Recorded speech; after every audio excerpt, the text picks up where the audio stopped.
Okay, good morning everybody. Good afternoon, sorry. So I wanted to thank you, Lola, for the opportunity to give you a little speech about mindfulness that hopefully will spark your interest in some of these techniques. As for me, I do not believe in coincidences, so you'll hear later on I will talk about visions or dreams, so it kind of seems to totally fit in the vision that I have for me that is pretty clear by now. I wanted to, if you start observing your thoughts, you will realize that very often we don't live in the present. We live in the past or we live in the future, but we kind of miss the present. I kind of like a quote by Khalil Gibran who says that yesterday is but today's memory and tomorrow is today's dreams.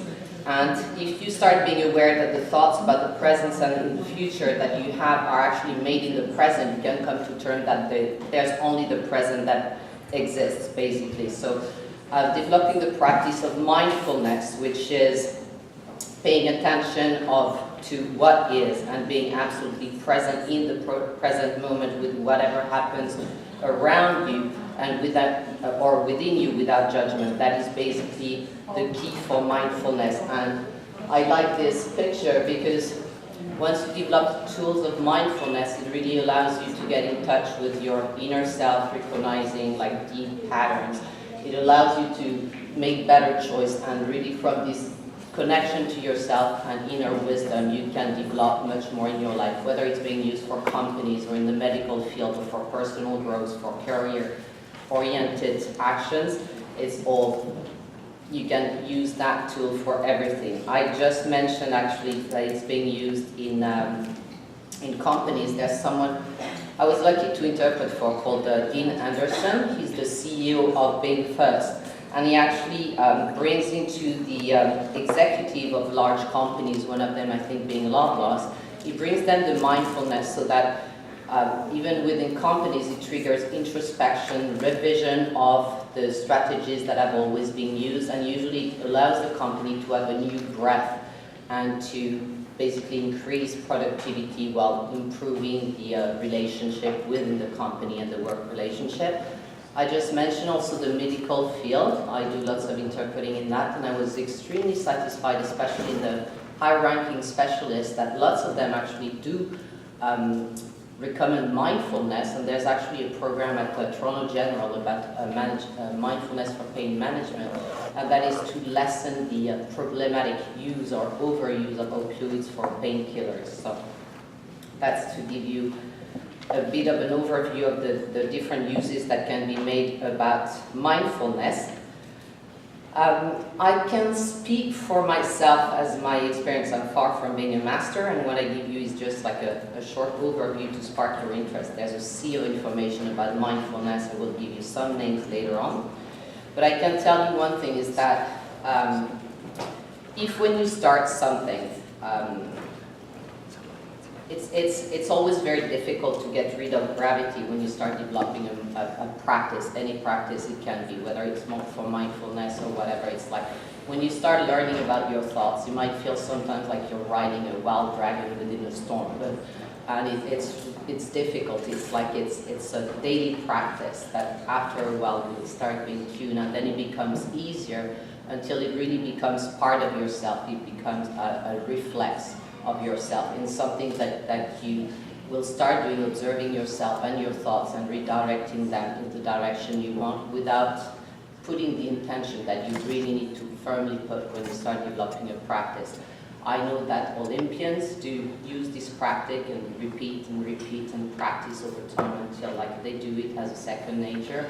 I know also from high-level interpreters also, when you develop this practice of interpreting all the time, then you do it without even being aware of it. It's like your brain is constantly working in both fields. So, these being said, and I also will address myself more into a field that I know pretty much in the field of interpreting, especially for whoever is working in the field of community interpreting. There might be some assignments that leave you like really emotionally distressed, even traumatized or revolted or suffocated with anger. And I do hope that some of these tools will allow you not only to be able to stay grounded like an oak tree really well rooted within the storm, but it can help you retain or find any positive that any situation you face in life can bring to you. And so that also you can get home without like being overloaded with this emotional distress. Another thing you might, that personally I've experienced with some of the consequences of these assignments is that it will trigger a revolt or a certain anger in me. And recognizing that anger is a really positive energy, taking the opportunity to have this flow of energy to put it into action, into something constructive, was someone that was pretty precious to me. So I'm just sharing that with you. For mindfulness, so it's been used as a super tool for stress reduction. It can help you improve happiness. It can improve you making better choices, especially instead of responding, or instead of reacting in an emotional manner.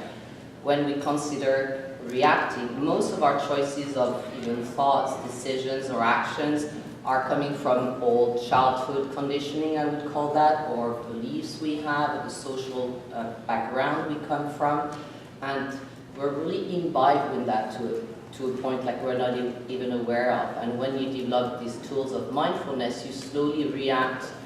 You slowly start realizing that when we react, it touches something rather deep in us. So I was suggesting that the first thing for practice is to be willing to put a practice, to be willing to put the discipline into that. It does not require much time, but the first step would be to be aware of your thoughts, even before starting to implement any of the tools, and be aware of where your thoughts take you, or when you feel a situation makes you react with a strong gut feeling. You can ask yourself these questions. It's what is really triggering me? You can ask yourself another question: what were the main emotions in my childhood that would maybe make me react to a certain situation more than another one? And whenever we react, like the thing is like not to bash ourselves, not to have any judgment, but really staying from a pretty neutral, from the observer standpoint, so you can remove the lesson coming from the self-observation that can bring you to certain growth. And when you start developing this, it's a hit and miss. Huh? It's a very long-term practice that takes a long time to develop. Then maybe sometimes instead of reacting, instead of falling in the same hole we have the habit of falling into it, we can choose to respond with other techniques or other words, and it's the same for companies.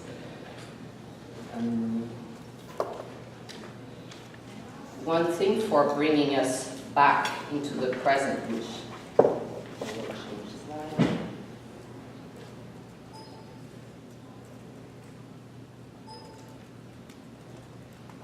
here you have a little slide about mindfulness that you can see. So practicing mindfulness basically takes time to being fully present. I always kind of say this joke: anybody has ever tried to have a sandwich under the shower? It doesn't work very well. But when we have a shower, we tend to bring in people with us, or thoughts, or worries and concerns we have. So when we realize that, we make the effort to bring ourselves back into the present, bringing ourselves back into the shower by itself. So, or we can, one of the very simple techniques is always to use the breath. The breath can be seen also as the only bridge you can use to connect with yourself, or the only lasso you can use to bring your brain back to where you want it to be. So it's really choosing a point of focus, whether you use your breath or somatic, like basically body sensation, to bring you back to the present. Or you can use a mantra that whenever you catch yourself having your thoughts going back, you can repeat that sentence that you've chosen. And that is when we realize the technique of meditation, obviously, is being very useful. Like starting with some mindfulness, even as simple as when you wake up, just connecting with your breath, putting your hands on your tummy, so you start giving that tone to your day, something very useful. There's also, last time I had given you a little workshop, I had talked about breath. So for example, someone is very highly distressed, you can use a ratio of breathing of 7, 7, 7, 7. That means basically you inhale for 7, you hold for 7, exhale for 7, and hold again after exhale on 7. That's really, it's a strenuous breath to do, but I can guarantee you it will bring you back to the present whenever you are being distressed. Another one that can be used is called the positive breath, and in that time you use the ratios of inhale for 8, a count of 8, hold your breath in for 6, and exhale again for a count of breath. And if you can start using this breathing even in your bed in the morning, you will see after a few days or a few weeks that you might realize that your thoughts are more positive.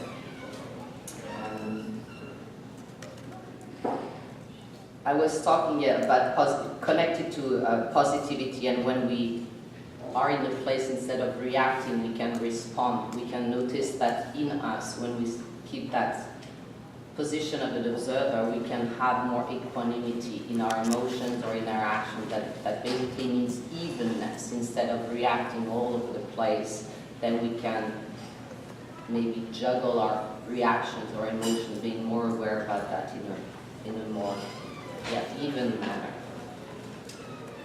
So for mindfulness, I mentioned connecting to your breath, making the effort to refocus your thoughts about the present.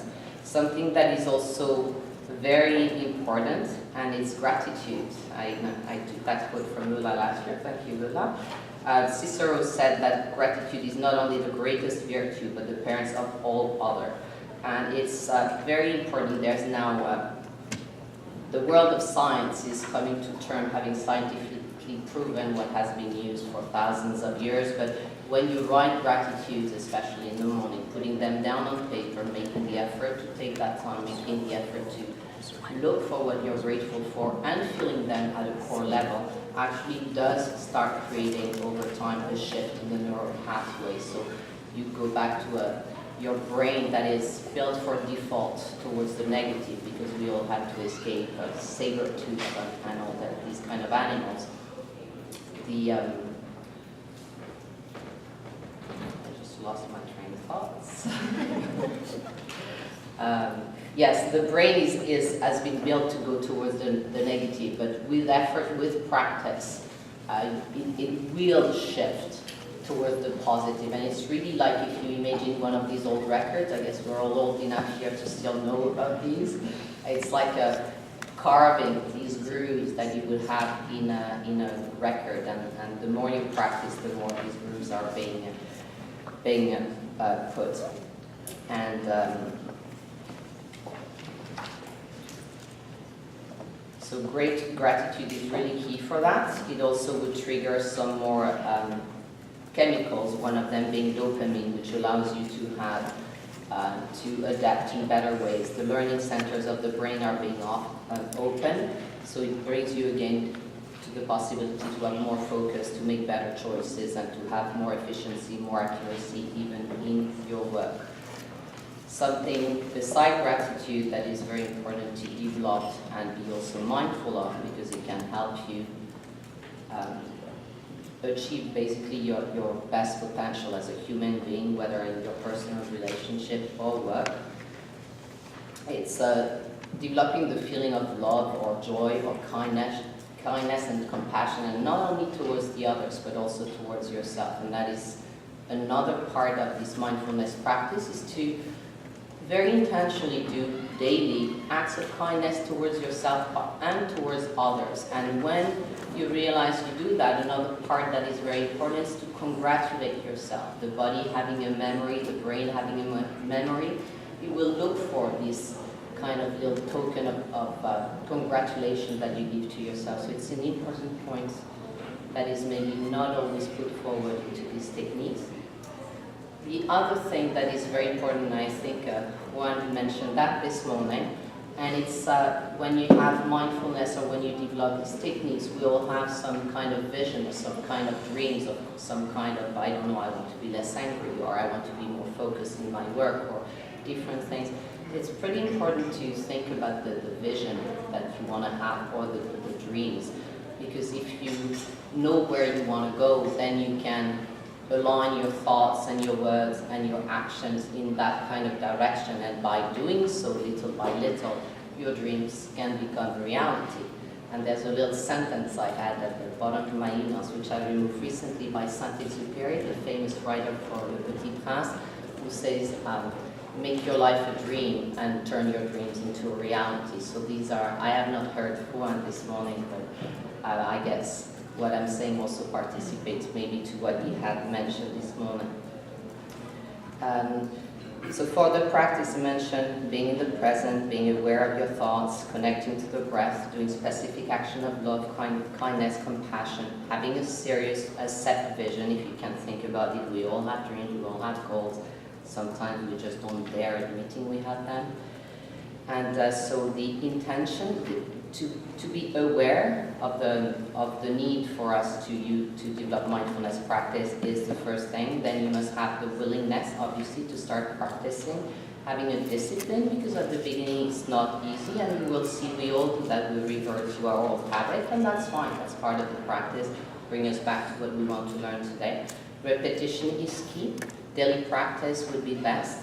To develop a practice that then turns into a habit, there's some kind of magic numbers. It takes 3 days to kind of get rolling. Then it takes 3 weeks to start having a bit of a better sense. Then it takes 21 days to develop a sprout of a habit. After 3 months, we usually manage to create a new habit, and then all that is extra. Then you keep practicing until it becomes part of your life.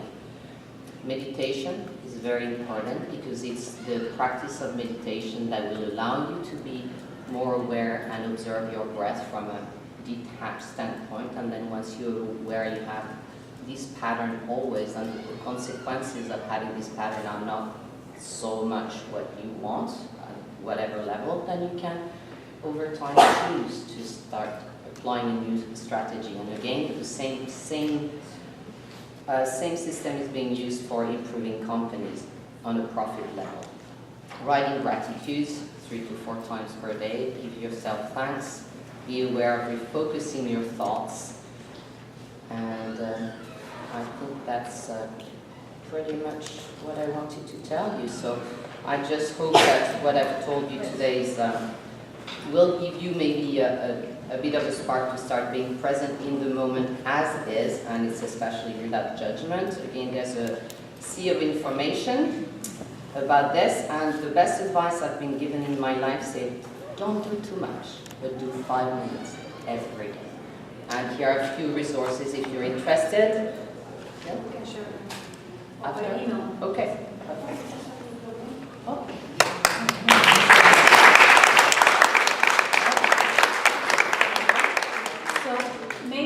If we have Brian is ready, but if we can have two questions for Violaine. Anything that got your attention? Any questions? Or Marcela? Where can we go and explore more, where can we learn more, not necessarily by email, like where are your places we can go and learn how to practice this mindfulness?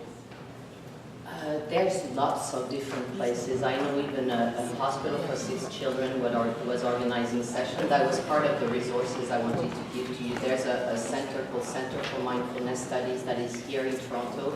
You can always start to develop maybe meditative practice to join a meditation group. I know the Sangam at Michael Stone has one, I think on Tuesdays it's at Downward Dogs. I know there's another session set that is close to here on Lava Street that is every Tuesday evening. And then it's lots of work, like you can go and start meditating with some other people, but then it's really a lot of personal work. That's why I wanted to give also, and I've asked his authorization before I do that. I know someone called Todd Kaufman. His website, genesissquare.com, is really, really good. He has a section, if you're on his webpage, to the bottom right, you will see some different themes scrolling down. And when you see creating happiness, you click on that. It will even give you a little sheet summarizing the practice tools that you can put in your kitchen, whatever. So it's, I would say, yeah, you can go to places. There's obviously teachers, and there's like in Toronto, because we're kind of ahead of time with some of these things, there is sources. There's Ron Siegel is here, the Center of Mindfulness. Kristen Race also is a website that's amazing. There's the application that's called Calm. You can put on your phone also. It's been developed partially by someone called Tamara Levet. She's also from Toronto. May I ask a quick question? Okay. Yeah. Actually, related to this question, would we be able to obtain, because you certainly are very knowledgeable about those meditations and so on, and the materials, the resources within your recommendations or no? That's what I said, there's a sea of it. So I've actually prepared very little ones that I really liked it. Like, for example, Kristen Race has a sheet for parents to use mindfulness with their kids, which I was just baffled. It was a question of a day or two to make a huge difference in the relationship with my daughter or so You can send it to me, and Okay, I will be I'll sending. send it to Lola. but I'll then send it to Lola- the full list. From that, all these names I've given to you, they have newsletters. There's one called Mrs. Mindfulness. Like, if you receive that every day, the thing is that you set the tone for your brain, and once you have the willingness and you set the tone for your brain, I forgot this little quote that I really like from the Dalai Lama, something like just a small change and having a positive thoughts in the morning in your day can have a huge influence over your life, and not only about your life, it's because once you develop mindfulness, you're more happy, you're more creative, you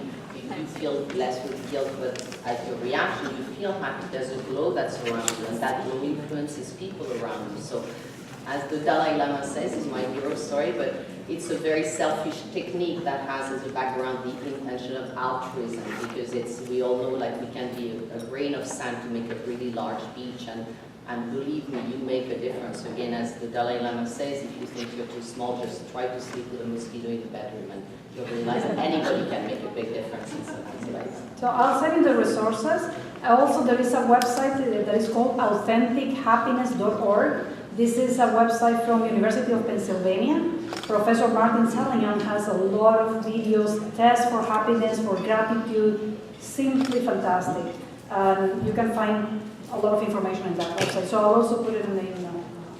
Thank you, Violaine.